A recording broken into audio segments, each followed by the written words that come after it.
Je t'élève, Seigneur. Je te glorifie. Nous l'avons chanté, Seigneur. Tu l'as dit dans ta parole.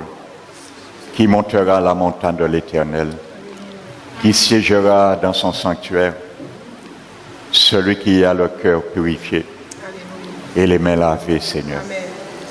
C'est que ton sang, Seigneur, qui peut faire cela. C'est pour cela purifier encore ce matin par ta parole, qui est une eau purificatrice, Seigneur, qui est un feu consumant également tout péché, tout scorie, Seigneur. Fais-le ce matin par ta grâce, par la souveraineté de ton Esprit Saint, Seigneur. Merci, mon Dieu. Nous voulons te laisser faire, Seigneur. Tu as dit un jour, Seigneur, tu as fait une démonstration sur ton autel à travers un feu étranger qui avait été allumé. Tu as fait descendre ton feu.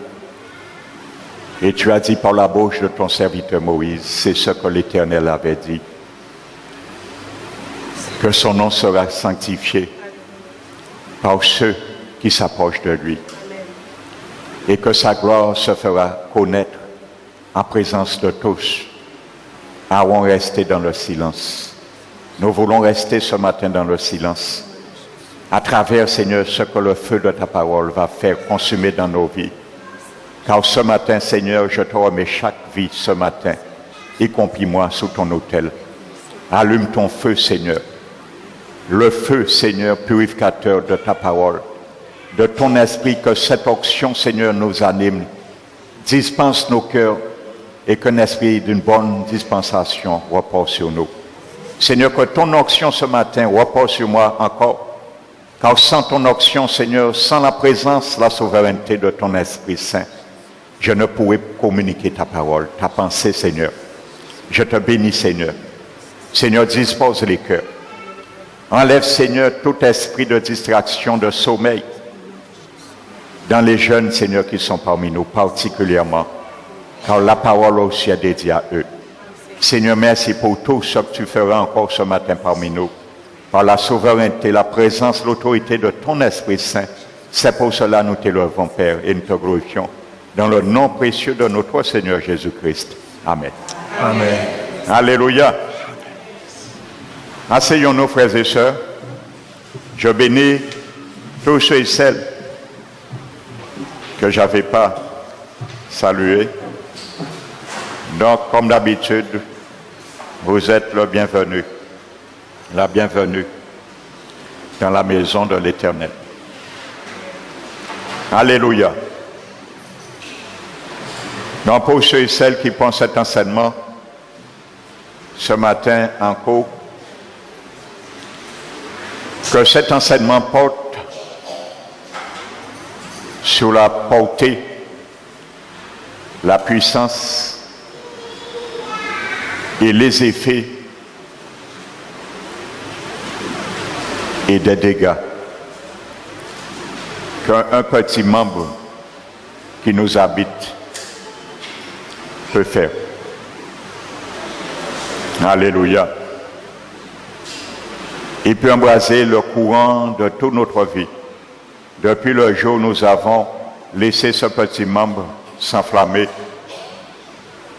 et consumer le courant de notre vie. Si nous n'avons pas eu le temps de prendre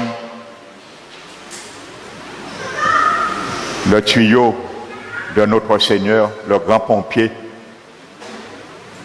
d'ouvrir le jet et de faire jaillir cette eau afin d'éteindre ce feu, si nous n'avions pas eu le temps de l'éteindre avant. Alléluia. Donc ce petit membre s'appelle la langue. La Bible dit c'est un petit feu, mais il peut embraser des hectares de terrain. Non des terrains physiques, mais les vies. Des hectares de vie. Alléluia. Donc nous avons déjà parlé de cela. Donc nous allons continuer. Comme vous le savez, les enseignements sont enregistrés tous. Donc vous pouvez les avoir si vous voulez, à votre convenance, en CD ou en DVD gratuitement. Alléluia. Donc je vais ce matin pour continuer vous demander d'ouvrir la parole de Dieu dans le psaume 39, dont nous étions également arrêtés. Le psaume 39. Et nous allons reprendre encore la démarche à travers ce psaume, ces quelques versets, par la bouche du roi David, de psalmiste, va nous montrer comment, si nous ne savons pas tenir en bride, comme on dit, sans broncher notre langue, la réaction. Amen. Donc le roi David va nous montrer également une possibilité d'éteindre un feu avant même qu'elle soit allumée. C'est ce que la Bible appelle manque de bois. Le feu s'éteint. Alléluia. Donc il nous décrit ce principe à travers ce psaume du verset 1 au verset 4. La Bible nous dit, je disais, je veillerai sur mes voies. Alléluia. Donc mon frère, ma soeur, tu dois veiller sur tes voies. Je dois veiller sur mes voies.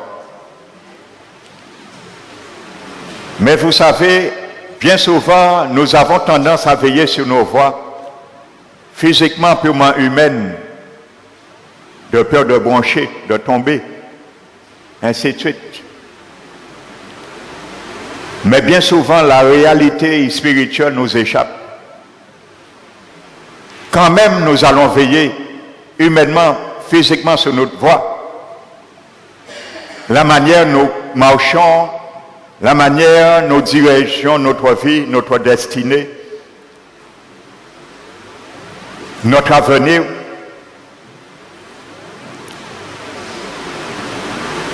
Mais si ce n'est qu'une façon de le faire, parfois, ce n'est que vain à notre égard. Regardez la suite. Le psalmiste nous dit, pourquoi il veille sur ses voies de peur de pécher par sa langue. Amen. Quand nous avons vu la Bible dit, il est comme la pensée de son âme.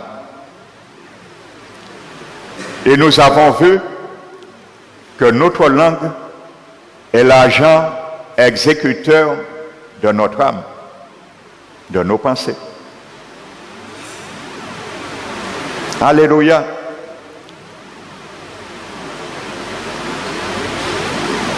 Le psalmiste a dit, celui qui est sage de cœur reçoit les préceptes. Et le roi David aimait beaucoup Dieu l'Éternel, incline mon cœur vers tes préceptes et non vers le gain. Un cœur sage reçoit les préceptes. Mais celui qui est insensé des lèvres court à sa perte. Vous voyez la différence, le parallélisme, la symétrie entre les deux. Celui qui est sage de cœur, il reçoit l'instruction de la parole de Dieu. Il reçoit les préceptes. Mon fils, si tu reçois mes paroles et si tu gardes avec toi mes préceptes, si, le proverbe 2, tu connaîtras la crainte de l'Éternel, tu comprendras la crainte de l'Éternel et tu connaîtras la connaissance, tu recevras la connaissance. Car l'Éternel donne la sagesse et de sa bouche sort l'intelligence et la connaissance.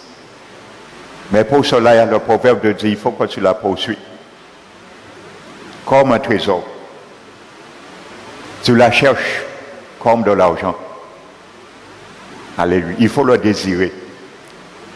Il faut le désirer. Ça veut dire implicitement, il faut désirer mettre notre langue parfois en bride ou en poids mort. En poids mort, une voiture en poids mort, il peut rester aussi longtemps qu'il peut rester en poids mort.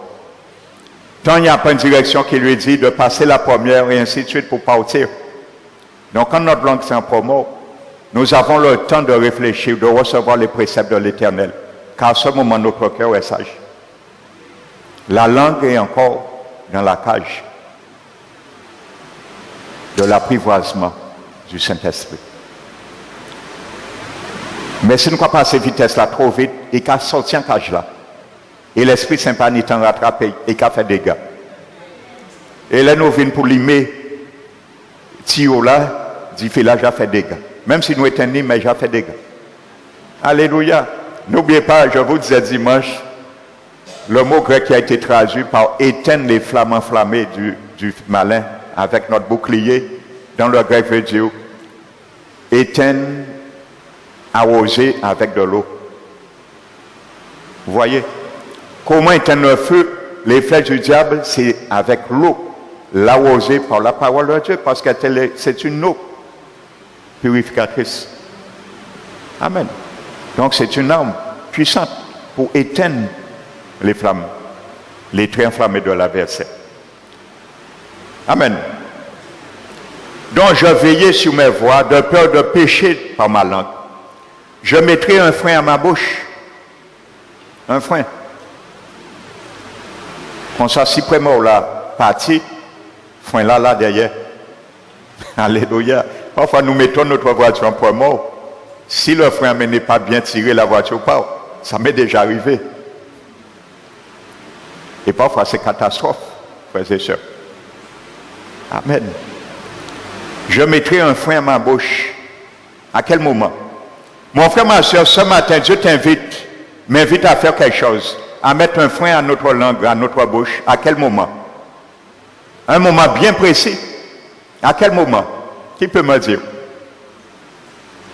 Qui peut me dire? Vas-y mon frère. Alléluia.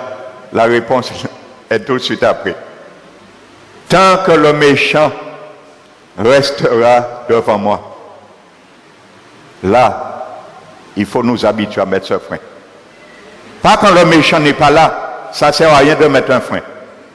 Parce qu'il n'y a rien à dire pour le méchant. Et il n'y a rien à dire sur le méchant, il n'y a rien à dire devant le méchant. C'est quand le méchant est devant moi, je dois mettre mon point mort. Écoutez le méchant parler. Et quand il parle, dis au Seigneur, Seigneur, tu as entendu ce qu'il a dit.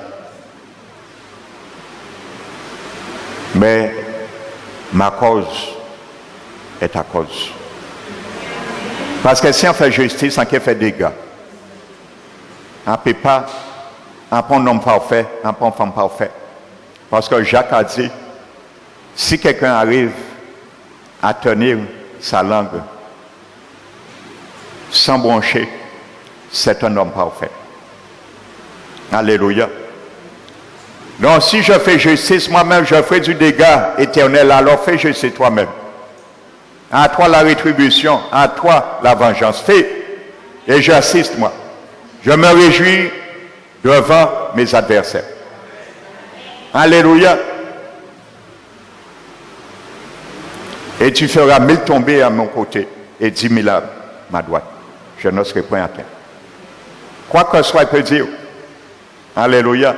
Lorsque nous mettons sous la justice de Dieu, nous sortons sous notre propre justice. Et Dieu répond. Lorsque nous faisons justice nous-mêmes, nous sortons sous la justice de Dieu. Et nous sommes fléchés. Parce que nous utilisons les armes de fougue de Jérémie 32, qui sont pernicieuses, ayant un dessein coupable pour perdre, pas pour gagner, mais pour perdre. Alléluia. Donc, tant que le méchant sera devant moi, donc ça s'appelle la maîtrise de soi. Voici le fruit de la maîtrise de soi. Tant que le méchant sera devant moi. Amen. La maîtrise de soi. C'est le fruit de la maîtrise de soi, ça.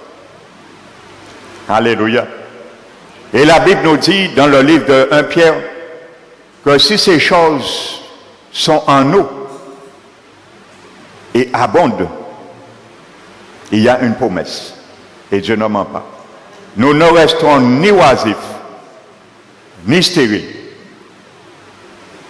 à la connaissance de notre Seigneur. Si ces choses sont en nous, la maîtrise de soi, car il commence dans son épître,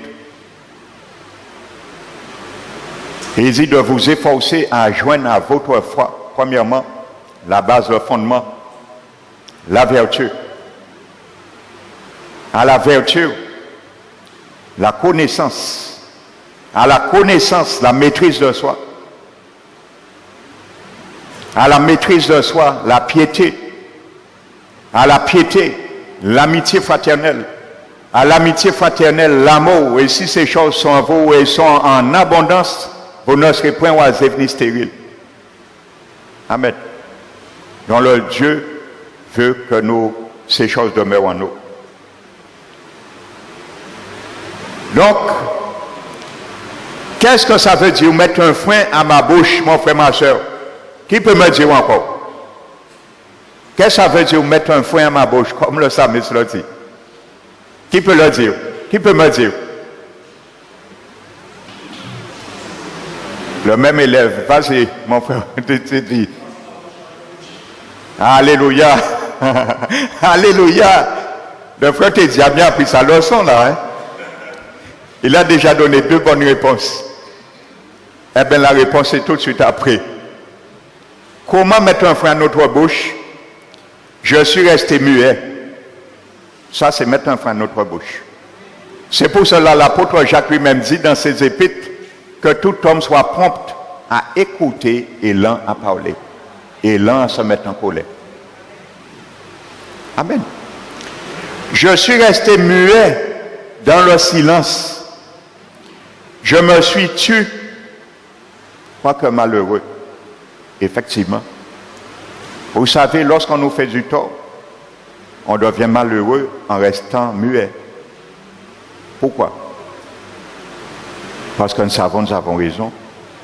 Ils disent, ils ont forcé nous, ils ont menti nous, ils ont calomnié nous, ainsi de suite. Tout ce qu'on peut mettre dans la panoplie. Donc, on se sent malheureux. Parce qu'on veut se défendre. Alléluia. Mais parfois mieux vous sentir ce malaise, être malheureux devant Dieu.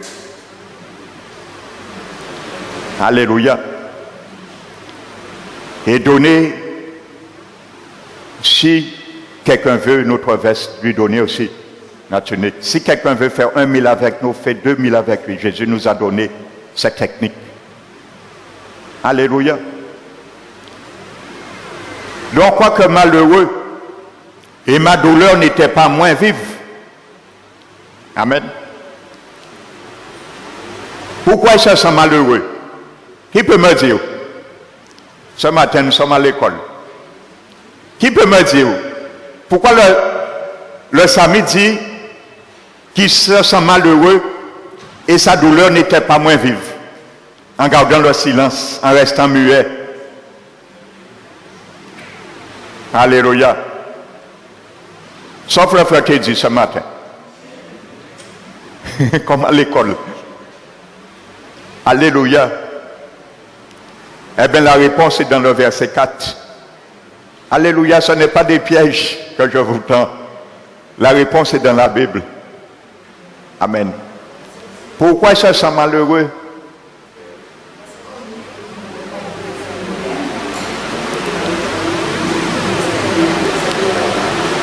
Voilà. Amen. Exactement, ma soeur. Alléluia. Exactement ce que notre soeur nous a dit. Mon cœur brûlait au-dedans de moi. C'est ça, la vengeance. Le vouloir râler première là, avant moment là. Bon Dieu pour dire nous râler, mettez en première, nos gens vont mettre l'engagement en première. Non, restez en première.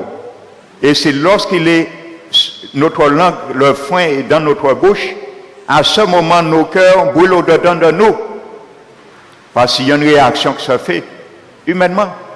Et c'est humain. Dieu a fait l'homme inné avec cette aptitude. Amen. Et c'est ça qui déclenche la colère. Amen. Un feu intérieur me consumait. Je ne vous apprends rien là. Vous savez, le psalmiste, il décrit le processus. Comment la langue. Il y a un processus, frères et sœurs.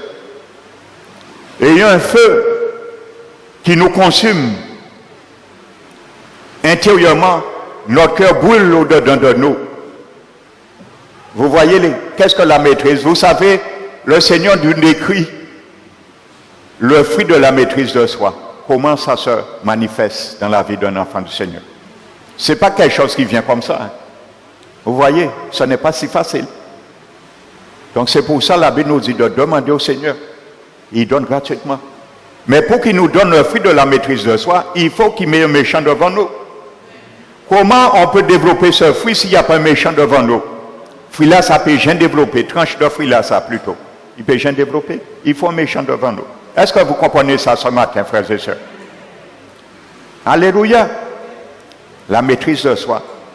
Pour arriver à la maîtrise de soi, parfois il faut attraper ulcère spirituel. Vous comprenez? Parce que lorsqu'on a l'estomac qui brûle, ça génère un ulcère. Donc je parle d'ulcère spirituel. Que Dieu nous fasse grâce, que pour ne pas attraper ulcère.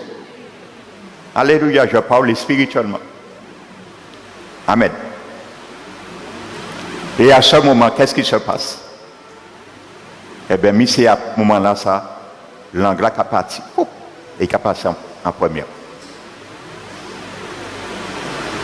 Et la parole est venue sur ma langue. Vous comprenez? Ça a tellement consumé, le feu a tellement consumé intérieurement dans notre cœur, nous ne pouvons pas garder encore. La parole est venue sur ma langue. Et à ce moment, la flèche est partie. Et le dégât s'ensuit. Voici le processus, frère, jusqu'au verset 4. Nous l'avons transposé dans le monde, dans le plan spirituellement. Amen.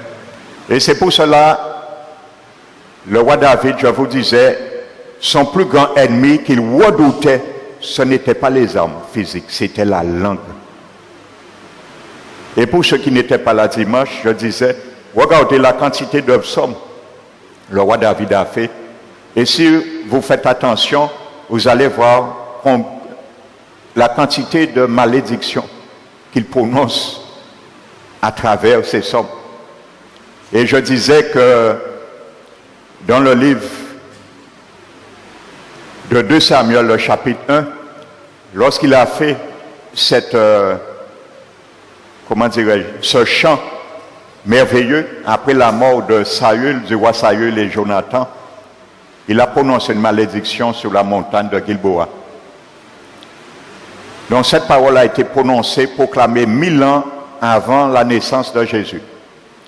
Aujourd'hui, 2000 ans, ça fait 3000 ans, et je disais qu'aujourd'hui, en Israël, on essaie de planter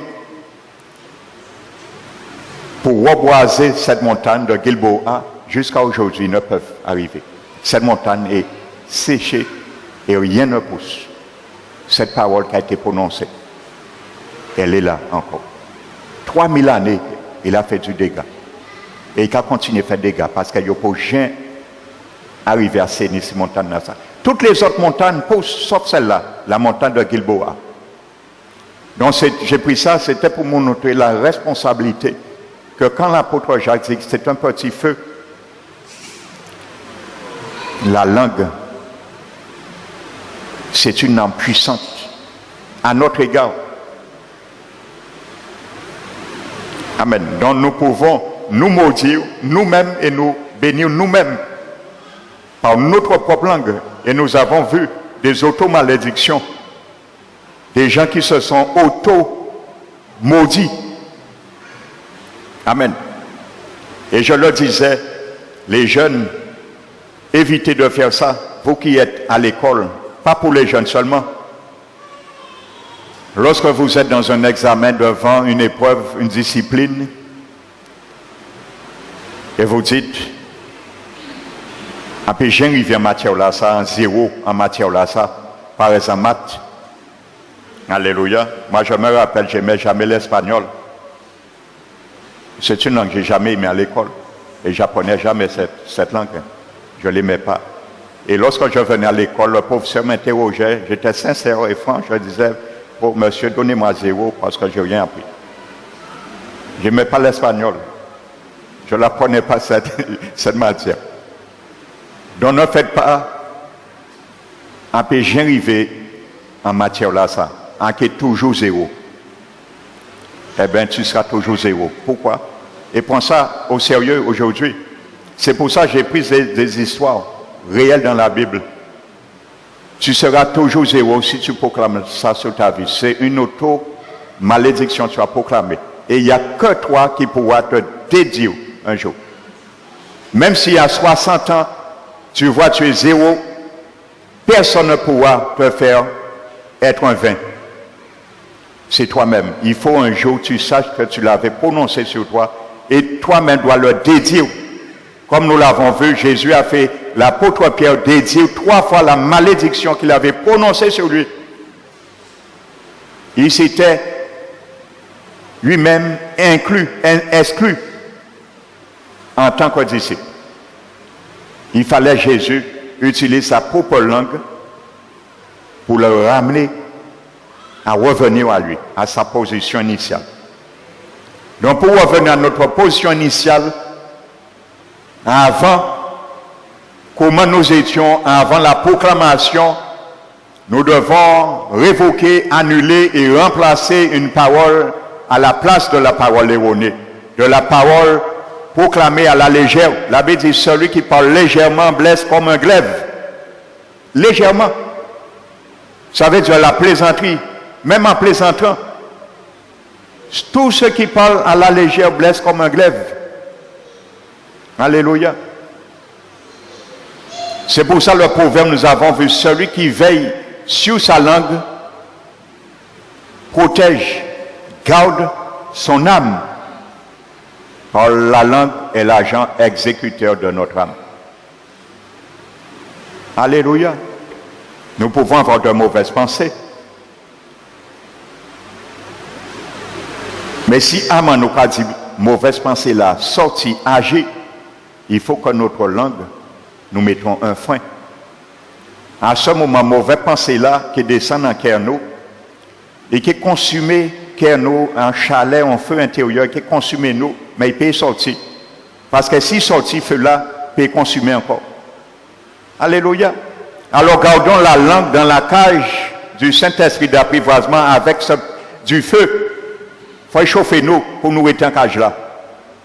Parce que si nous ne voulons pas sentir feu là, nous sommes partis, nous sommes libérés. C'est ça la vengeance. Lorsqu'on se venge, on est libéré. Parce que le cœur est dégagé. Amen. La colère est humaine. Et qui se met en colère? C'est humaine. Et Dieu le sait. C'est pour cela qu'il dit, si vous vous mettez en colère, ne péchez point. Ce qui n'est pas normal, c'est pécher, ne pas maîtriser la colère. Mais la colère est normale. Comme je le dis souvent, il ne faut pas qu'un chrétien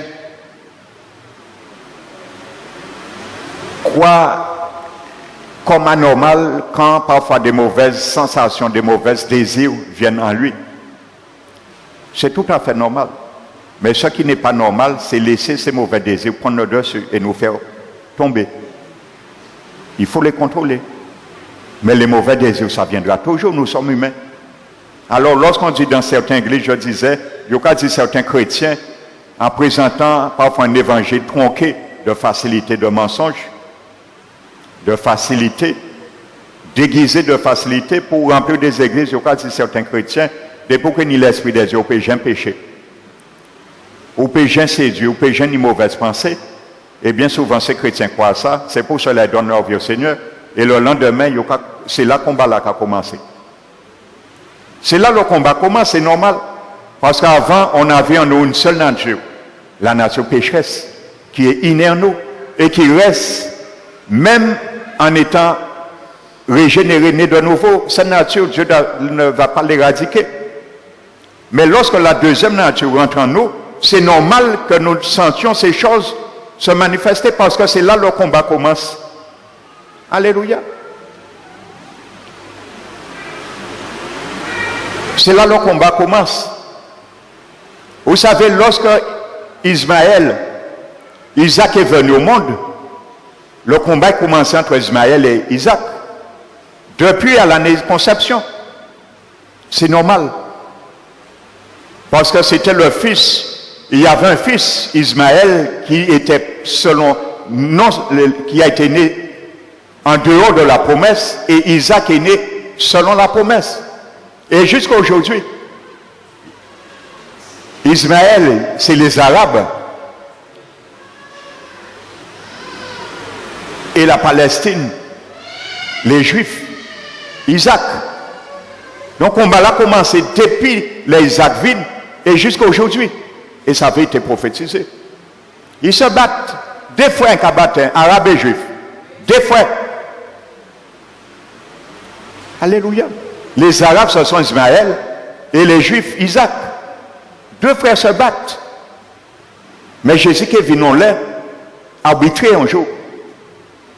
Et la Bible a dit, c'est prophétisé dans l'Ancien Testament, que les Arabes feront ça qui voudront. La Palestine reviendra à Israël. C'est prophétisé. Donc ceux qui combattent Israël, c'est comme dit l'apôtre Paul, c'est fouetter, frapper, comme en l'air. Ils perdent leur temps. La Palestine reviendra aux Juifs. C'est prophétisé depuis l'Ancien Testament. Amen. Vous savez, rien ne peut faire bouger le décret de l'Éternel. Hein. Quand dans sa préscience, il a déjà prévu quelque chose. Ou décrété une parole. Sinon lui-même déroger sa loi. Alléluia. Donc maintenant, nous allons voir un autre principe que le Seigneur Jésus nous montre. Nous allons prendre l'évangile de Marc.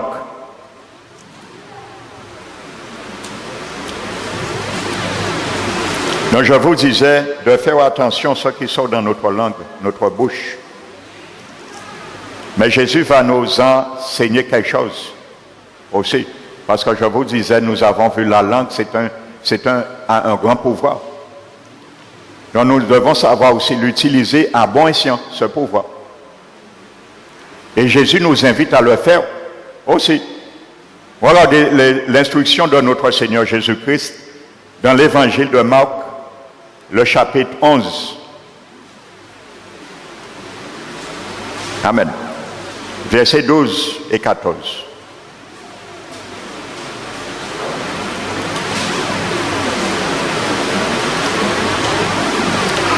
Marc 11, versets 12 et 14. Le lendemain, après qu'ils furent sortis de Béthanie, Jésus eut faim. Apercevant de loin un figuier qui avait des feuilles, il alla voir s'il trouverait quelque chose. Et s'en étant approché, il ne trouva que des feuilles, car ce n'était pas la saison des figues. Prenant alors la parole, il lui dit, que jamais personne ne mange de ton fruit. Et ses disciples l'entendirent. Amen.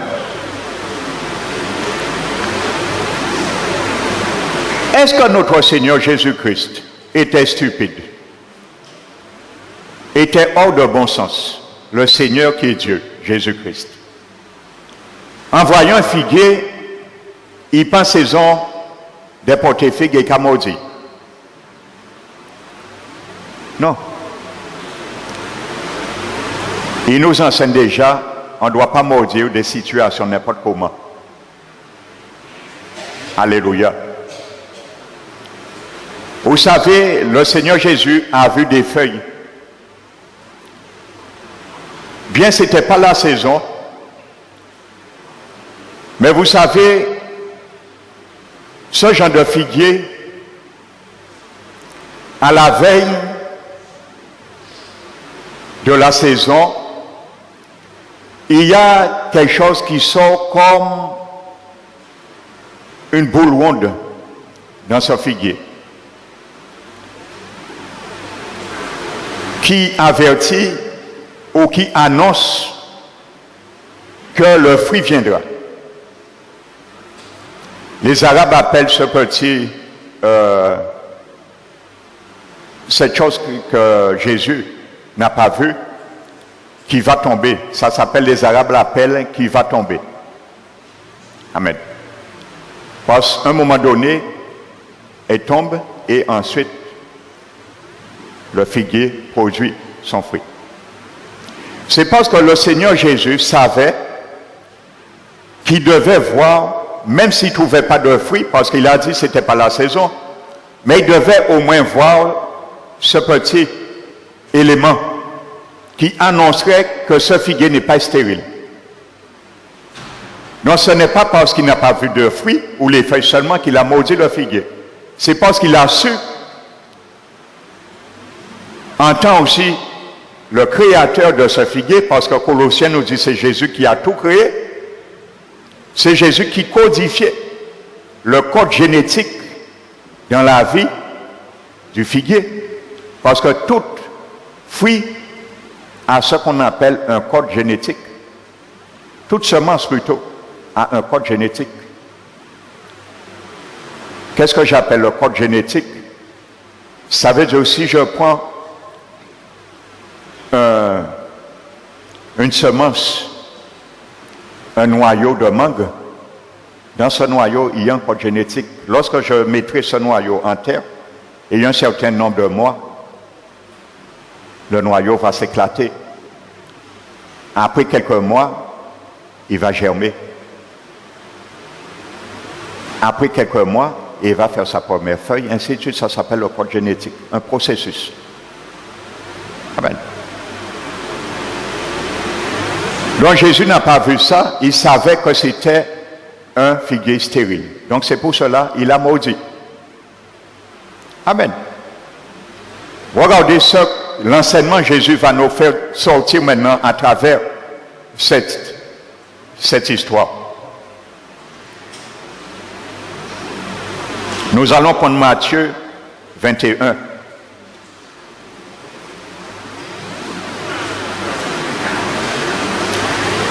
Que jamais personne ne mange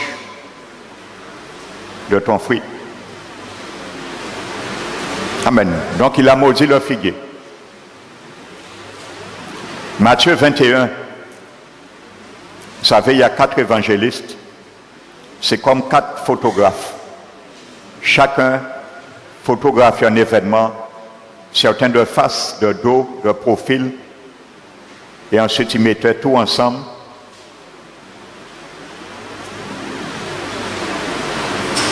Et nous avions le commentaire global. Matthieu 21, versets 20 et 21.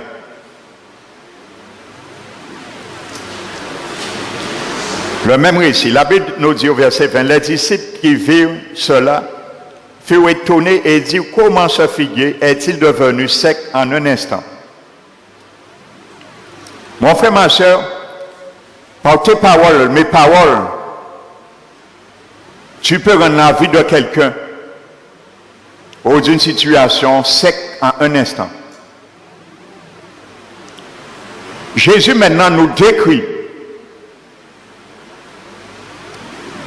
Le Sami nous a montré dans le 139 le processus avant que la parole nous vienne à la bouche. Mais Jésus nous décrit, une fois la parole est partie, il y a un processus qui est enclenché. Il y a un processus qui est enclenché. Et comme je disais, le nuage noir est déjà en action. Et déjà parti. Et ici vient Mouna nous prononcer. Aussi vit à cette situation-là, nous décréter. Alléluia. Vendredi, nous avons maudit en prière certaines situations. Parce que Jésus ben, nous doit. Et c'est ça qu'il a montré aux autres. Tu as le droit de maudire, oui. Pas une créature fait à l'image de Dieu. L'apôtre Jacques dit qu'il soit pas ainsi parmi vous. Alléluia. Ne maudissez pas votre prochain. Parce que je vous ai montré les conséquences majeure de maudire quelqu'un, d'envoyer une malédiction sur quelqu'un. Alléluia. Je vous disais vendredi, il y a des pasteurs, malheureusement, qui le font. Les brebis, ils ont quitté l'église. Mais ils n'ont ni compte à rendre Jésus. Parce que regardez, frères et sœurs, lorsque Jésus voulait rattraper l'apôtre Pierre dans sa position initiale, qui s'était déchu lui-même par sa propre langue, ce n'est pas pour rien, il y a une triple répétition de l'adverbe possessif. Mais, paix mes brebis, paix mes agneaux, paix mes brebis. Une triple répétition de l'adverbe possessif. Mais, Jésus montrait que brebis pas qu'appartiennent à pas monde sur la terre. C'est brebis à Jésus. Paix mes brebis. Alléluia. Et il y a beaucoup de serviteurs. Je suis un sous-pasteur pour Jésus. Il est le grand berger, l'évêque de notre âme. Lui qui suscite la foi et qui l'amène à la perfection, c'est Jésus-Christ de Nazareth, le chef suprême de l'Église. Alléluia. Mais il y a beaucoup de pasteurs, ils ont oublié que les brebis, à pas brebis à yo. Ce sont les brebis de Jésus. Paix mes brebis. Il n'a pas dit paix tes brebis. Paix mes brebis. Et cette conscience, je l'ai. C'est pour cela que je respecte les brebis du Seigneur. Et vous l'avez déjà remarqué. Je vous respecte. Même si parole là, il n'y verge derrière, c'est normal. Parce que Paul dit parfois, est-ce que vous voulez que je vienne avec douceur ou avec le bâton? Ça, c'est la parole de Dieu. Ça, c'est pas moi. Parce que je n'ai pas le droit de vous cacher la vérité. Donc, c'est de mon devoir de vous exhorter à vivre dans la sanctification, dans la crainte du Seigneur, ainsi de suite. Mais vous n'êtes pas mes brebis. Vous êtes premièrement les brebis de Jésus. Et il m'a confié ce ministère, cette tâche pour paître. Mais j'ai compte à lui rendre. C'est pour cela l'abbé dit d'obéir à vos conducteurs spirituels. Car c'est eux qui veillent sur votre âme et ayant compte à rendre à Jésus. Amen. Donc moi, j'ai cette conscience. Alléluia. Donc, regardons, je disais que malheureusement, il y a des serviteurs qui ont maudit, qui n'ont pas de l'église. Pourquoi? Parce qu'ils ont très gros dîmes. Mais si on quitte, ils ont badi maï. Pas maudit, béni, ils ont badi maï ailleurs. Ainsi de suite, pourquoi vous voulez maudire? Parce qu'ils payent badi maï encore à Kazao. Béni, dimla et kabao, ils ont à l'église à Kéaï. Béni. Alléluia. La Bible dit bénissez ceux qui vous maudissent. Nous comme maudit, ça qui pas même maudit nous. Alléluia. Le danger de la langue. C'est pour cela qu'il y a beaucoup de chrétiens qui sont dans des situations, ils ne comprennent pas, frères et sœurs, parce qu'ils sont maudits. Des serviteurs les ont maudits. Et c'est pour cela, je le répète encore, ce n'est pas au hasard quand nous faisons le combat spirituel et je vous amène à révoquer certaines choses. Parce que j'ai cette conscience. Étant avisé de ce précédent, vous ne savez pas qui vous maudissent. Et je vous le conseille même pour vous maintenant, ayant pris conscience de ça chaque soir maintenant, avant de vous coucher personnellement, détruisez et avortez toute parole vaine prononcée sur votre vie. Vous ne savez pas. Nous ne sommes pas omniprésents. Nous ne voyons pas tout à la fois. Nous ne savons pas. Avortez-les, vous ne savez pas. Même si ça enlève fait quand même. Détruisez toute parole qui a été mise sur vous, sur vos enfants, sur votre foyer, ainsi de suite. Brisez au nom de Jésus. Il a arrêté. Si son nuage a été parti, il est éteint. Parce que c'est la manière de révoquer une malédiction. Il n'y a pas d'autre puissance. C'est la même puissance, la parole qui amène une malédiction, c'est la même puissance, le même pouvoir, une parole qui va amener la bénédiction. Il n'y a pas d'autre moyen. C'est parole pour parole. Et jusqu'à maintenant, c'est ça que nous avons vu dans la Bible. Il n'y a pas d'autre moyen. Alléluia. Faites-le, frères et sœurs. Donc, prenons Matthieu. Matthieu 21, verset 20. Les disciples qui virent cela furent étonnés, voyant un figuier sur le chemin. Verset 19. Il s'en approcha, mais il n'y trouva que des feuilles. Et il lui dit que jamais fruit ne laisse de toi. Et à l'instant, le figuier sécha. C'est ça qui arrive. Hein? Quand pour une malédiction sur toi, mon frère, ma soeur, sur moi, il y a un processus de séchage, de sécheresse spirituelle qui est déjà entamé. Même si ce n'est pas instantané, mais à longue date, le processus est enclenché. C'est ça qu'il faut comprendre. Alléluia. Dans le grec, la Bible dit qui est en train de sécher. Ça veut dire que les racines étaient en train, un processus s'était enclenché. Amen. Mais regardez ça que Jésus nous enseigne. Il profite à cet événement d'enseigner. Également, Jésus enseignait toujours à travers les enseignements, les situations. À travers le soulèvement, il dormait. C'était pour apprendre les disciples à être dans la paix, quoi qu'il arrive, lorsqu'il est là. Mais si nous perdons la présence de notre Seigneur, nous n'y a quoi à être agités. Alléluia. Amen. Marie avait à un moment donné, la mère de Jésus le cherchait. Il perdit dans tout plat. Mais nous, parfois, nous perdons la présence de Jésus. Alléluia. Nous devons aussi être dans le trouble. Lorsque nous perdons la présence de Jésus, il y a de quoi être troublé. Hein? Parce que nous sommes ouverts à toutes sortes de dangers. Lorsque nous perdons la présence de Jésus, nous sommes ouverts à toutes sortes de dangers. Hein? Frères et sœurs. S'il y a une présence à ne jamais perdre, c'est la présence de Jésus.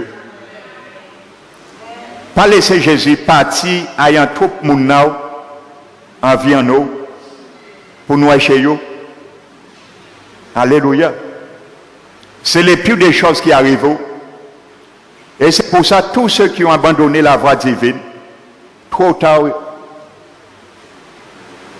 l'adversaire les a rattrapés. Que le Seigneur nous fasse grâce, qui n'est pas ainsi parmi nous. Maintenant, Jésus va nous enseigner quelque chose.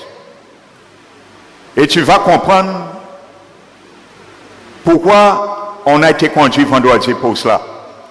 Verset 21, Jésus leur répondit, « Je vous le dis en vérité, si vous aviez de la foi et que vous ne doutiez point, non seulement vous ferez ce qui a été fait à ce figuier. » Qu'est-ce qui a été fait à ce figuier? Qu'est-ce qui a été fait à ce figuier, mon frère, ma soeur? Maudit. Amen. Donc Jésus a nous autorité, autorisation à maudire parfois. Alléluia. Pas l'homme, il n'a pas dit à cet homme, à ce figuier. Comme je disais dimanche dernier, pas dit pasteur, mais il dit maudit. À pas sans dit. Nous d'accord. Alléluia, nous avons l'autorité et le devoir parfois de maudire des situations. Et je le fais. Et je vous ai invité, l'Esprit nous a entraîné à le faire vendredi dans la prière. Nous maudit tout hôtel maçonnique en Guadeloupe. Maïemen, Bodiz, Marie-Carie, Chute Marial, Sorcellerie. Nous maudit tout arbre, parce qu'il y a des arbres en Guadeloupe. Ils sont dédiés à des hôtels qu'on fait le vaudou sous ces arbres. Donc c'est notre devoir de maudire ces arbres, pour les sécher. Et sachez que tous les arbres que nous avions maudits vendredi, ils sont séchés. Ils sont en train d'être séchés, ils sont séchés. Parce que Jésus a dit, si vous avez de la foi Lorsque je leur dis, je crois au nom de Jésus, la puissance qu'il y a dans le nom de Jésus. Alors sans proclamer, pébois là qui maudit, il est séché. Et fait, il a commencé à sécher au nom de Jésus. En passant là, il y a rien, ces pébois là. Mais en savion Guadeloupe, fait là, j'ai commencé à froisser. Et laissez-moi qui viennent pour faire vaudou à Dieu, nous bloquer fréquence là vendredi. Yo peut rentrer en communication ni avec diable là et démon peut rentrer en communication avec yo. Nous embrouiller fréquence là, ça c'est notre devoir, la langue. Tu as l'autorité de le faire aussi. D'embrouiller le réseau, la fréquence du diable pour pas sorcier par rentrer en communication. Fréquence là embrouillée. La foudre de l'Éternel tombée à dedans. Alléluia. Apprenons à combattre dans le royaume, contre le royaume des ténèbres. Alléluia. La Bible nous dit que la voix de l'Éternel fait gronder le tonnerre. Il faut nous faire foudre à l'Éternel, tomber sur le réseau à diable pour briser câble qui a relié juridiction si la terre avec tous les satanistes qui travaillent pour lui. Alléluia. Il faut savoir faire ce combat spirituel. Alléluia. Amen. C'est pour ça vendredi on l'a fait. Et vous allez voir les fruits de ces combats. Ils ne sont pas vains. Il y aura des répercussions. Nous allons le voir. Nous allons connaître les jours à venir en atmosphère apaisée sur la Guadeloupe. Même mon qui m'a dit qu'il passé. Parce qu'il y a l'église qui combat contre le royaume du deuxième ciel. Mais si l'église, comme le proverbe disait, ne donne ni sommeil à tes yeux, ni assoupissement à tes paupières, si l'église qui a fait ça, eh bien, le diable qui a commencé à trôner, établi trône en Guadeloupe. Mais si les églises qui ont levé, qui ont combattu spirituellement pour délivrer la Guadeloupe, eh bien, le diable qui a lâché prise. Alléluia. Vous savez, frères et sœurs, vendredi, il y a une sœur qui nous visitait. Elle m'a dit, pendant qu'elle priait, elle a vu vraiment ce combat direct. Elle a vu des démons partir et des flammes de feu jaillissaient sur eux. Amen. Donc vous voyez la réalité. Dieu ouvre toujours dans une vision pour bien nous faire comprendre que ce n'est pas en vain qu'on combat ici. Alléluia. Et je l'ai déjà vu pendant nos combats ici, à maintes reprises. Je vois le combat direct dans mon esprit. Pendant nos combattons, je le vois en direct parfois. Ici. Comme je vous dis pas tout. Mais c'est des choses parfois, je vois en esprit. Le combat direct, je le vois pendant nous le faisons. Démons qui ont lâché prise. Ils ont parti un pays là. Alléluia. Je vous dis pas tous vont partir. Mais on l'a parti. Et l'atmosphère a apaisé. Parce que c'est ça qui profane le pays. C'est ça. Il y a une cause à tout. Une malédiction sans cause n'aboutit à rien. Mais nous connaissons cause là. Il faut nous essayer de briser. Au moins pour délivrer les captifs. Pourquoi Jésus nous a oint, frères et sœurs? Nous avons tous l'option. L'apôtre Jacques a dit. Aller délivrer les captifs. Libérer les prisonniers. Rendre libres les opprimés. Ceux qui ne connaissent pas Jésus en Guadeloupe, ils sont opprimés. Ils sont opprimés, ils sont sous la cage de l'envoûtement, de toutes sortes de sorcelleries, de malédictions, de ça que les mêmes élus locaux qui ont mené un pays là. Alléluia.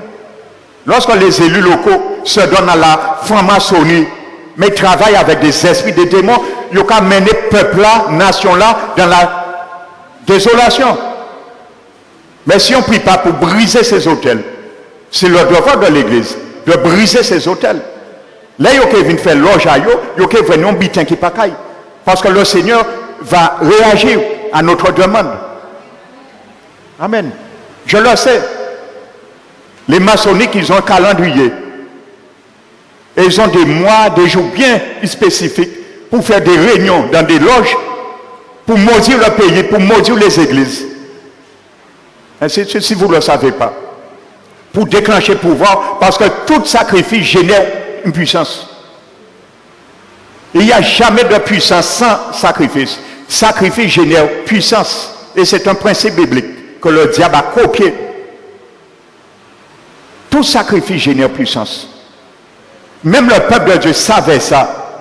Ils prosterné, ils prostitué avec les idoles pour te déclencher, générer la puissance.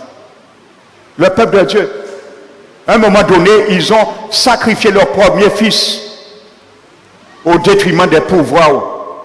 Ils ont fait con les peuples à Moab.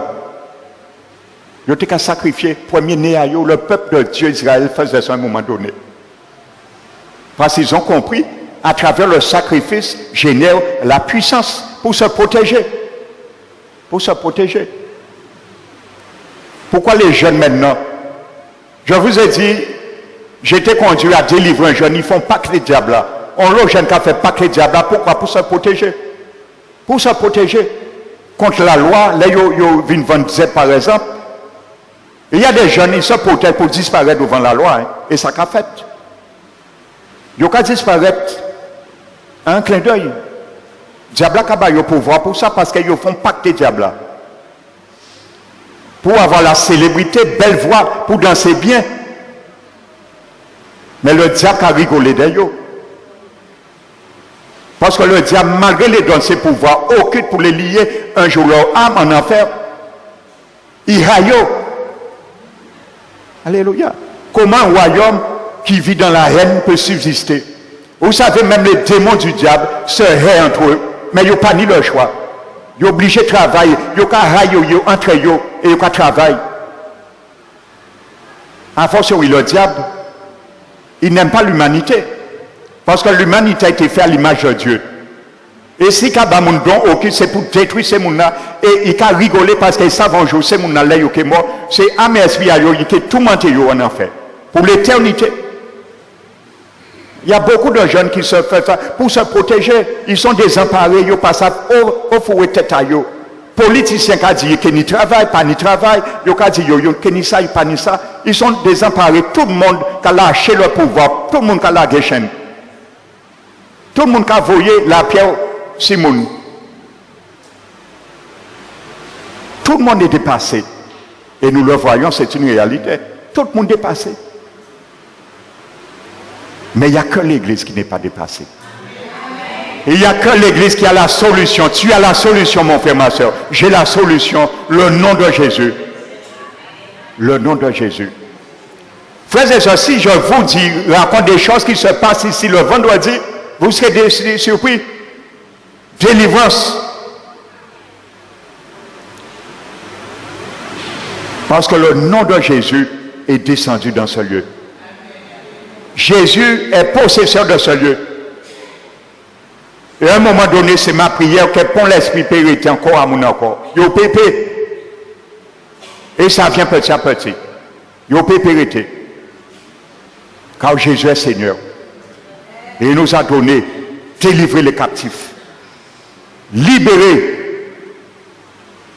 Briser les chaînes. Ça, c'est le devoir. Combien de serviteurs qui paient mandat là, ça jour-là, et qui ont gardé mandaté poche à eux, on l'a pas de mandat là, ça. Dans le royaume de Jésus. Ils n'ont pas aimé aller en terrain là, ça. C'est un terrain dangereux. Ils ont qu'à payer peut-être pour à eux. Si tu es dans leur commission, c'est normal, tu crains pour ta peau. Pas diable peut faire cadeau des fois. Alléluia. Donc voici, frères et sœurs, cette réalité. Jésus nous dit que si vous avez de la foi,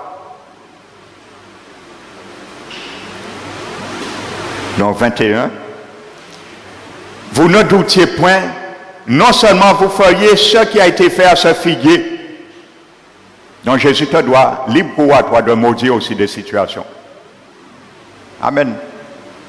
Qui t'empêche d'avancer. Sinon, un mur qui t'empêche de nous avancer, maudit mur là ça. Et qui est branlé. Et qui est sorti un jour. Devant chemin à nous. Alléluia.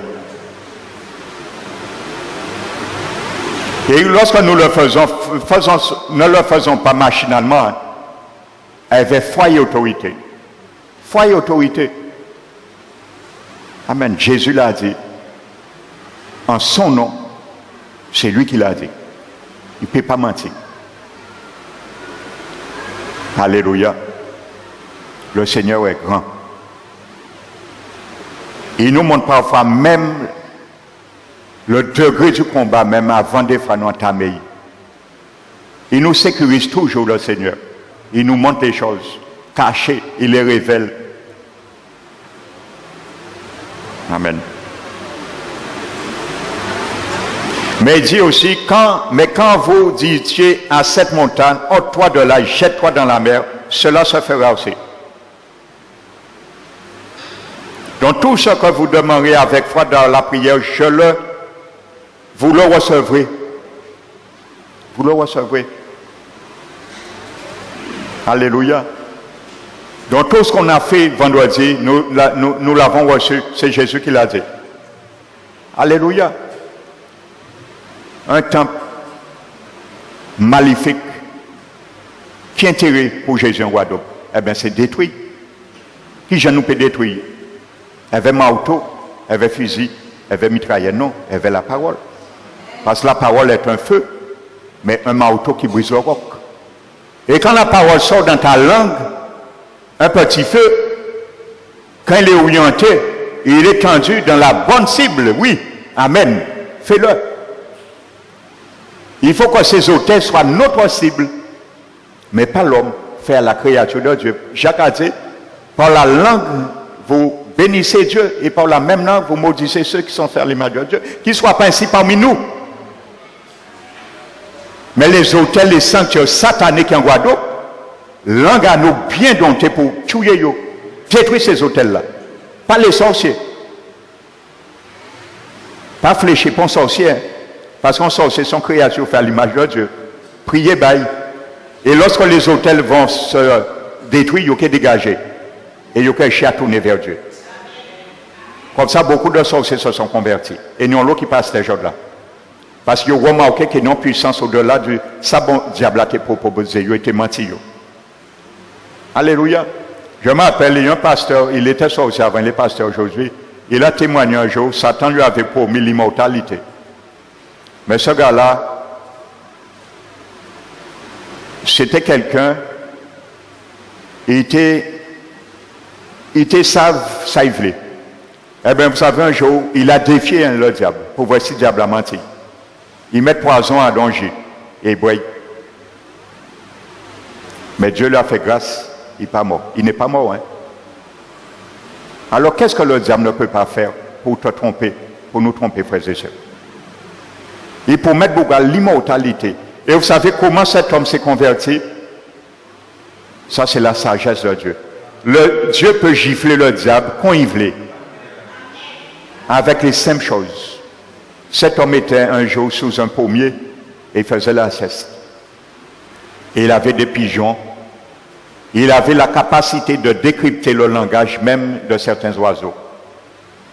C'est un homme qui est arrivé très très loin dans le monde satanique. Hein. Et ce jour, il est là, il entend des pigeons chanter. On entend un pigeon. Mais il décrypte le langage là. Quand le pigeon fait c'est quoi le cababon, c'est pas ça. Eh bien, vous savez, cet homme, dans son témoignage, a écrit le chant sur son témoignage. Eh bien, les pigeons étaient en train de louer l'Éternel. Il dit, c'est toi qui nous donnes à manger, ainsi de suite. Et quand cet homme a entendu ça, il vient à Basoudi. Ça a ébranlé. Et c'est là qu'il a commencé à cheminer vers la conversion. Et il s'est repenti. Comme ça que Dieu l'a sauvé de la boue du péché. Et il est pasteur aujourd'hui, cet homme. Et qui avertit tous les satanistes, tous les sorciers des sorties là, parce que l'enfer qu'attend. Et que tout don la diable à bayo, que c'est pour perdre en enfer, parce que c'est là qui caille. Mais Dieu fait grâce. Dieu l'a fait grâce. Alléluia.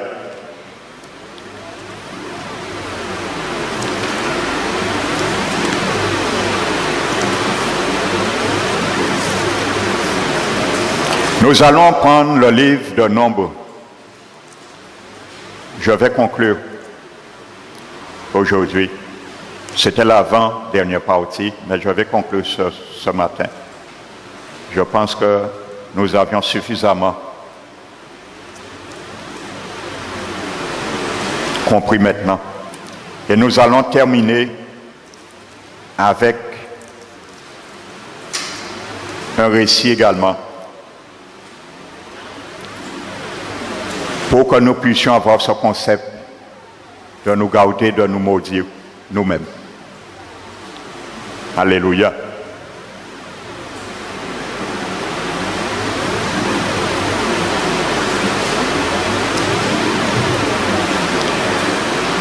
Alléluia.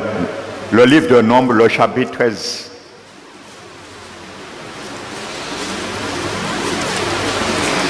Nombres, chapitre 13.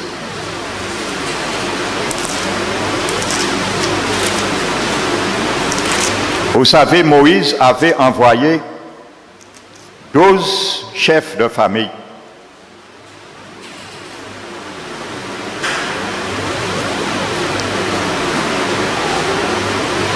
Nos chefs de famille exploraient le pays de Canaan que Dieu les avait donné, la promesse de les donner. Frères et sœurs, quand Dieu donne une promesse, est-ce que Dieu ment? Est-ce que Dieu peut se tromper? Jamais. La Bible dit que toutes tes paroles, à part certaines, toutes tes paroles sont pures. Un argent éprouvé sur terre au creusé, 7 fois épuré. Vous comprenez? Mi-équation là, ça Dieu fait 6 paroles là. Il avait dit qu'il serait rentré. C'était proclamé. Dieu avait promis ça. Donc le peuple ne pouvait pas douter. Et aujourd'hui, nous avons beaucoup de promesses, nous doutons encore aujourd'hui. Et nous pas qu'à rentrer en promesse là. Parce que bien souvent, il y a des géants, des fils d'Anak qui nous empêchent de rentrer. Alléluia. Et comme je dis souvent, quand il y a des fils d'Anak, des géants dans ta situation, mon frère, ma soeur, tu sais pourquoi? Comprends-le aujourd'hui. C'est derrière ta situation, ma situation, il y a du lait, du miel. Dès que tu vois confrontement, affrontement, difficulté, mets-toi, il y a du lait, du miel. C'est pour cela que le diable amène des Goliaths t'arrêter. Il y a le lait, le miel derrière. Dès que tu confrontes une situation, il y a des fils d'Anak, des géants. Derrière, il y a du lait, du miel. Alors ça veut dire les fils d'Anak, il faut abattre. Mais pas où faire chemin. Parce que la bénédiction de Dieu nous invite à aller et non de retrousser chemin. Quoi qu'il arrive, la promesse de Dieu nous invite à aller et de confronter tout ce que nous devons confronter, mais pas repousser chemin. Amen. Donc il y a eu 12 espions que Moïse a envoyés. Ils ont exploré le pays. Amen. Regardez ce qu'il dit. Verset 21, Nombre 13. Ils montèrent et ils explorèrent le pays.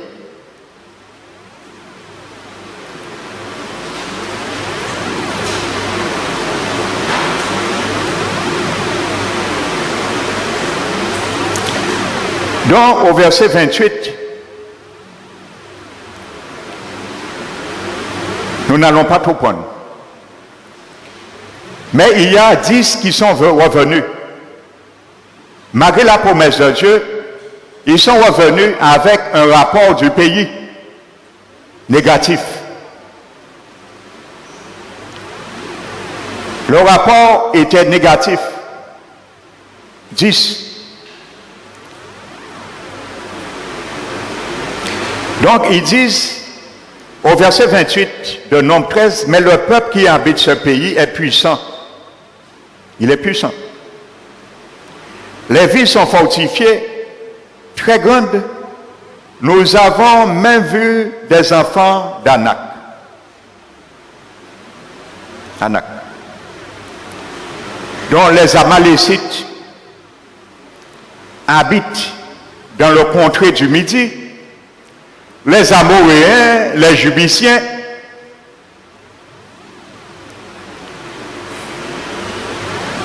et les Étiens habitent sur la montagne. Les Cananéens habitent au bord de la mer et près du Jourdain. Mais où est vrai Jésus? Vous savez, ça nous montre d'écrire quelque chose. Bien souvent, lorsqu'il y a des fils d'Anak, nous avons oublié où Jésus. Où Jésus? Où dit l'Éternel? Il y aura les Amalécites sur le contrée du Midi, les Amoréens, les Jubiciens, les Étiens sur les montagnes, les Cananéens au bord de la mer, près du Jourdain, mais où l'Éternel? Et bien souvent, nous regardons la taille des géants, mais nous avons oublié la taille des promesses à bon Dieu. Ces tailles à promesses-là, tu dois garder. Ils ont oublié. Il n'y a pas vrai taille à l'Éternel. Le grand géant, Jésus, c'est notre géant. Il n'y a pas vrai. Dans la difficulté, le diable nous empêche de voir le grand géant, notre héros Jésus. Nous pas qu'à vrai. Nous que vrai toutes sortes de ça, nous pas doit être vrai. Et c'est ça, les 10 espions vus. Ils ont raisonné. C'est un pays, les habitants sont puissants, le pays est vaste, fortifié. Et ni même des fils d'Anak, alors même si nous t'avons implicitement, nous pouvons rentrer. Pour amener le trouble, la peur, la crainte dans le cœur de ceux qui sont désireux d'aller. Voici comme ça le diable nous intimide parfois. Donc ils sont venus, voici leur rapport. Rapport à eux négatif. Amen. Donc il dit, nous ne pourrons pas rentrer, nous allons mourir. Alléluia. Donc, il y a mort. Donc, qu'est-ce qu'ils ont fait? Ils ont prononcé une malédiction autoproclamée sur leur vie. Amen. Donc, tu vois, mon frère, ma soeur, je peux avoir la promesse de Dieu et proclamer une sentence de mort ou de malédiction sur moi-même, et la promesse de Dieu à mon égard ne va pas empêcher cela de s'accomplir. Vous comprenez? Alléluia. Car ce sont des lois qui ont été régies aussi bien pour le monde chrétien que le monde non chrétien. Dieu ne fait acceptation de personne.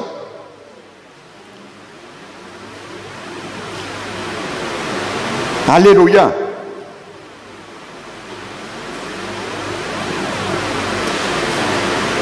Mais il y a deux qui sont venus, Caleb et Josué. Ils sont venus aussi, eux, ils ont fait leur rapport. Leur rapport était positif. Eux, ils ont dit, d'accord. Ils ont dit, bité Azot, ni géant, ni fils d'Anak, ni Amalécite, Amoréen, ainsi de suite. Mais l'Éternel, ben non, promesse. Et ces six tailles-là, ça, il faut nous garder. Alléluia. Et il dit, d'accord, Zokai s'intimider nous, d'accord, en nous monter quand même. Nous serons les vainqueurs, nous allons vaincre. Donc, ils ont proclamé, deux hommes ont proclamé qu'ils vont vivre et ils auront le pays. Donc, ils ont fait un rapport positif à travers cette exploration. Alléluia. Donc, mon frère, ma soeur, bien souvent, quand nous prononçons quelque chose sur nos vies, explorons bien toute la portée, l'implication qui sortira de notre bouche. Parce que la Bible dit, malheur à celui qui se repent après avoir fait un vœu.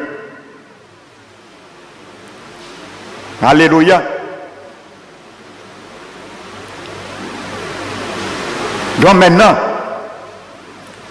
l'Éternel, le juste juge, lui-même ne juge personne.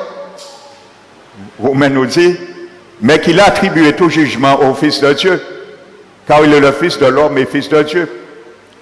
Et Jésus lui-même dit, moun, lui-même peut juger moun, parce qu'il ne peut pas juger moun. Il dit ces paroles-là, j'entends que juger les autres au dernier jour. Le Père, nous ne voulons pas juger quiconque, voyez pas mon angéenne. Alléluia. Par rapport à son amour, mais par rapport à sa justice qui le demande, qui le réclame, que tout le monde qui mort en péché à qui aille à la GN, ça c'est sa justice qui réclame ça. Et il ne peut rien. Parce que la justice et l'équité de Jésus est la base de son trône. Il ne peut pas violer ça. Alors la Bible dit, le Père attribue ce jugement à Jésus. Maintenant Jésus lit aussi, il nie le cœur du Père. Amour, il ne veut pas juger pour monde. Mais justice, il a dit que tout le monde qui est pécheur, sans accepter ça, il faut y aller à la GN. Parce que c'est sa justice qui le réclame. Pas son amour, mais sa justice. Amen. Si c'était pour Dieu, il ne peut pas répondre mon enfer. Mais c'est justice qui a réclamé ça. Et il ne peut pas trahir justice. D'ailleurs, Dieu n'envoie quiconque en enfer. C'est nous qui décidons ou pas d'aller en enfer. Dieu n'envoie quiconque en enfer. Parce que lui m'a dit, il avait créé l'enfer pour le diable et ses démons. Amen. Maintenant, Jésus, qu'est-ce qu'il fait? Il dit maintenant, la parole que vous avez entendue, c'est elle qui vous jugera au dernier jour. Alors, cette parole-là qui jugeait tout le monde. Et Jésus lui-même est la parole de Dieu, la parole vivante, la parole personnifiée et incarnée parmi nous. Amen. Donc maintenant, nous allons entendre la sentence de Dieu maintenant. Alléluia. Regardons ce qu'il dit dans le chapitre 14 maintenant. Donc, 10 personnes, frères et sœurs, méditez bien sur cette dernière note. Tout ce que tu prononces, Jésus a dit, par ta bouche, tes paroles, tu seras condamné. Par tes mêmes paroles, tu seras justifié. Pour bien prendre conscience que Jésus n'a pas qu'à parler des théories, mais des choses concrètes. Nous allons voir 10 personnes se sont condamnées par leurs propres paroles de leur propre bouche. Et 2 hommes se sont justifiés par leurs propres paroles de leur propre bouche. Qui prouvent que ce que Jésus dit est d'actualité. Et Dieu ne fait acceptation de personne. Alléluia. Maintenant, voici la sentence. Verset 28, Nom 14. Ni disent qu'il dit yoke mort. 2 dit yoke vivant. Maintenant, voici ce que Dieu dit. Dieu a écouté. N'oubliez pas, Dieu avait écouté ce que Pierre a dit. Il ne dit pas d'ici pas Jésus.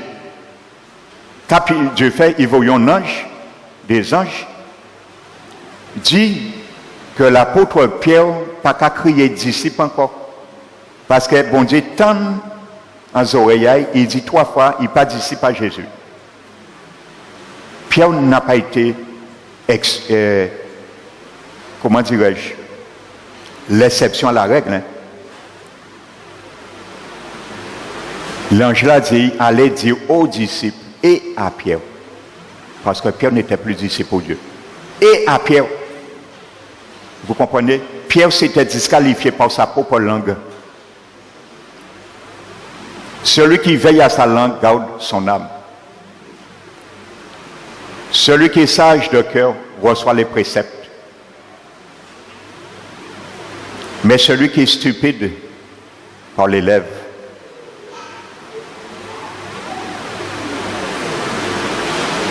connaîtra la ruine.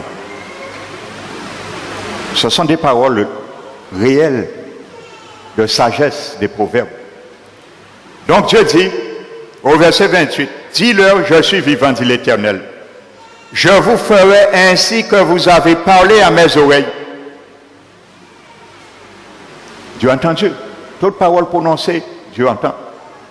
Si tu maudis ta vie, mon frère, ma soeur, les jeunes, si tu dis un jour, En j'allais s'essayer, en peu arrivé, l'Éternel entend ce jour-là. Et il te dit un jour, c'est toi-même qui as dit ça. Tu as dit, en peu arrivé. Dédie-toi de cette parole si tu l'avais fait un jour à l'école. Et il dit maintenant, j'ai compris pourquoi je n'arrivais pas. Je brise cette parole et je confesse maintenant que malgré les choses seront Dieu, les difficultés, je vais confronter dans les disciplines, je serai la tête et non la queue. Alléluia.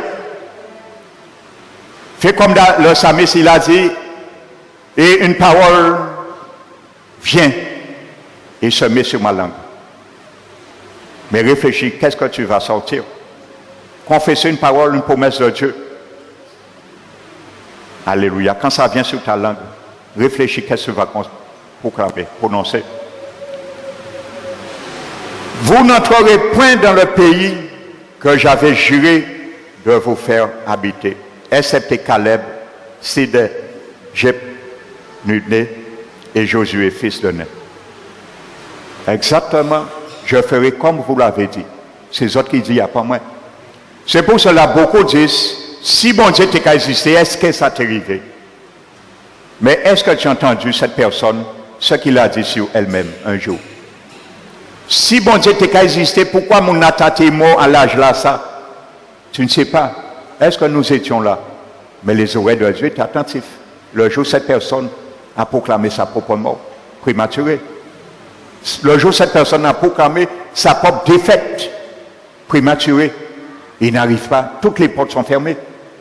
Parce que le diable t'est en idée. Le diable a qu'à mettre des murs. Là, il s'est ouvert mur là, ça diable a qu'à mettre un non-mur. Parce que le nuage noir là qu'à suivre.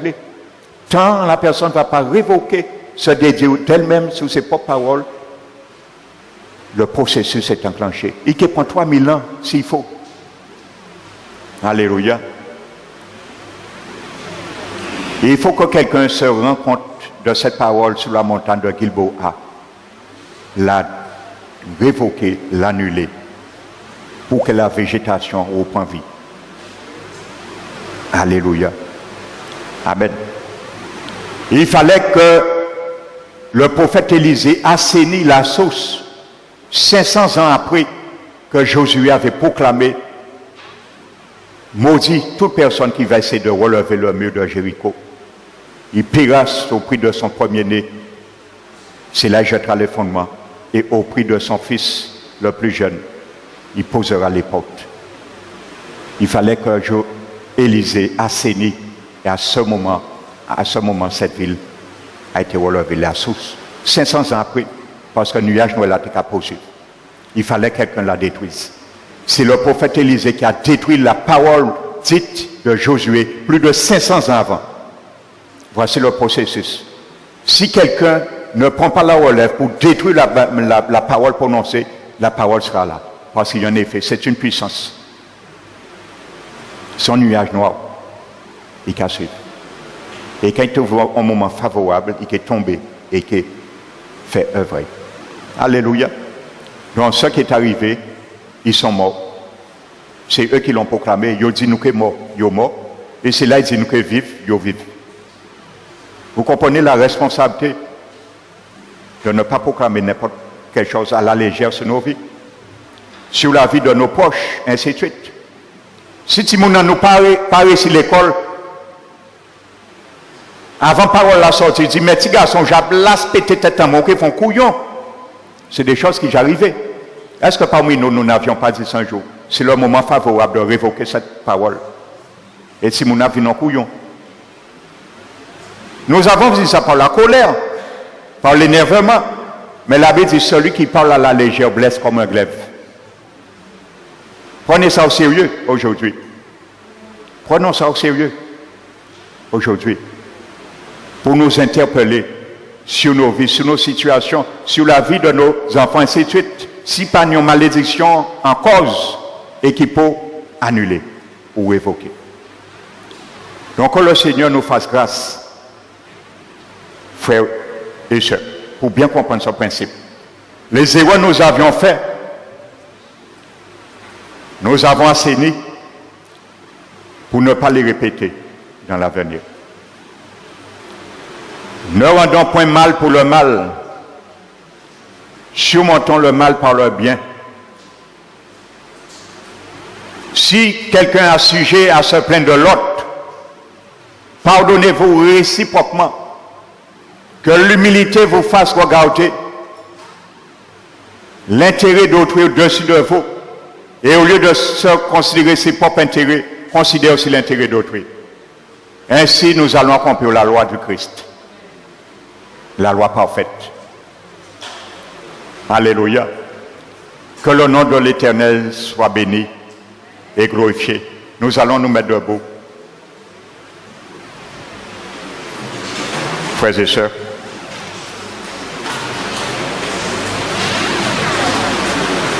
et je vais prier pour vous. Amen. Le Seigneur me met à cœur de prier pour vous. Je vais prier pour vous. Vous pouvez rester à votre place. Amen. Et je serai moi-même l'objet de ces bénédictions. Fermons nos yeux. Et pendant même ce matin, tu es là, à travers l'inspiration du Saint-Esprit, tu te rappelles qu'il y avait quelque chose que tu avais dit sur toi, sur quelqu'un de ta famille, ainsi de suite, sur ton foyer, sur ton avenir, sur quoi que ce soit. Considère-le de tout ton cœur maintenant, car l'Éternel va la briser par la puissance de son sang. Alors médite, ferme tes yeux, et je vais prier pour toi, mon frère, ma soeur. Père éternel, Dieu d'amour, je t'élève, j'élève ton grand nom. Seigneur Jésus, ce matin, dans ce lieu, que ton cœur, Seigneur, soit le filet pour engloutir la vie, les malédictions de tous dans ce lieu, du plus petit au plus grand. Que ce soit les malédictions trop proclamées ou les flèches enflammées proclamées sur nos vies. Ce matin, je saisis la puissance, l'autorité, le devoir et le pourquoi en tant que témoin fidèle, ton sang, Seigneur Jésus. Afin d'asperger son sang, Seigneur, ce matin, sur notre conscience. Afin, Seigneur, d'assainir sur nos lèvres. Que ton sang ce matin, Seigneur, soit un marteau. Tu nous as dit notre langue est un petit feu qui souille tout le corps et qui peut embrasser le cours de notre vie. Mais nous voulons ce matin, Seigneur, te remettre notre langue. Je te remets la langue de mes frères. Je te remets la langue de mes sœurs ce matin-ci. Je te remets la langue de nos jeunes. Afin que ton sang, Seigneur, descende, touche nos lèvres. Comme le jour où tu avais envoyé un séraphin prendre une brise ardente à l'autel. Un brasier, tu l'avais déposé et tu avais touché la bouche du prophète Isaïe. Tu l'avais oint et il est sorti dans son impureté. Ce matin, Jésus, je te présente chaque langue afin que ton sang puisse être apposé comme un sceau sur chacune ce matin, du plus petit au plus âgé parmi nous. Afin que tu puisses assainir. Mais pour cela, Seigneur, tu puisses briser, mon Dieu, toi-même. Je le demande, je le fais, Seigneur, afin que toi tu le fasses, Seigneur, car toi qui intercèdes en faveur des siens. Je prends autorité ce matin, Seigneur, dans le nom de Jésus-Christ de Nazareth, de briser toute malédiction que nous avons émise un jour depuis notre naissance sur la vie d'une tierce personne, sur la vie de notre qui nous a offensés, celui qui était devant nous comme un méchant, mais nous n'avions pas pu laisser notre cœur embrassé par les flammes de la douleur. Nous qui n'avions pas pu mettre un frein à notre bouche, de rester dans le calme, dans le silence, d'être muets ce jour-là. Tous ces jours, Seigneur, nous l'avons fait. Jusqu'au jour où la parole est partie, elle n'a pas été au contrôle de la cage, de l'apprivoisement de ton Esprit Saint. Mais ce matin, Seigneur, je brise toutes ces paroles qui ont été mises sur la vie de quiconque, mon Dieu, que ce soit dans ce lieu ou ailleurs, Seigneur, même nos ennemis. Je te demande, je les révoque, je les annule. Je les brise au nom de Jésus. Et Seigneur, je te demande grâce, Seigneur, que toutes ces personnes maintenant, que ces paroles puissent, mon Dieu, se détourner de leur vie, de leur situation, et l'annuler par la bénédiction de l'Éternel.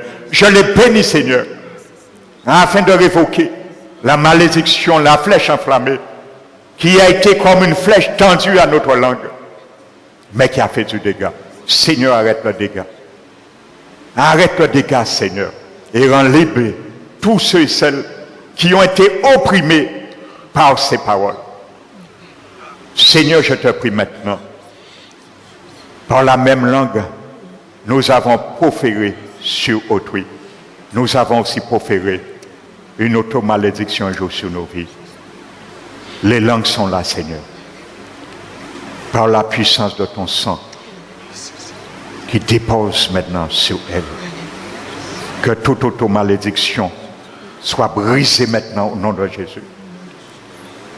Qu'il soit dégagé, mon frère, ma soeur, soit dégagé maintenant, instamment, par la puissance, la pureté, l'autorité de ton sang, Seigneur, qui agit maintenant dans nos lèvres,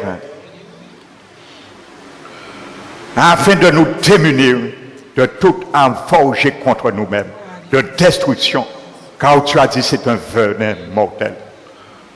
Le monde de l'iniquité qui embrasse elle-même de la géhenne. Seigneur, ferme la géhenne maintenant sur nos langues. Seigneur, ferme la porte de la géhenne où nos langues ont été longuement, Seigneur, par moments enflammées par elle, qui venait du diable, parfois la sagesse du monde. Nous avons confondu avec la sagesse d'en haut qui vient de toi, Seigneur.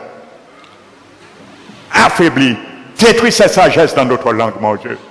Mais donne-nous la sagesse qui vient de haut.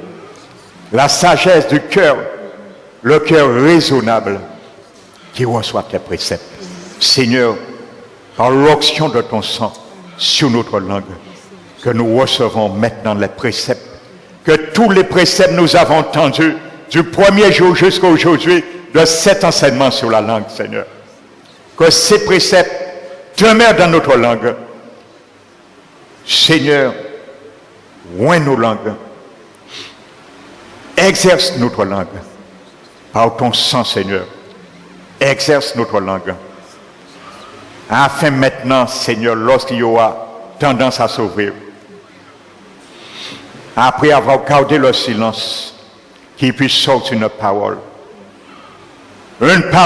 de conciliation, porter un conseil, un soutien à tous ceux qui sont abattus.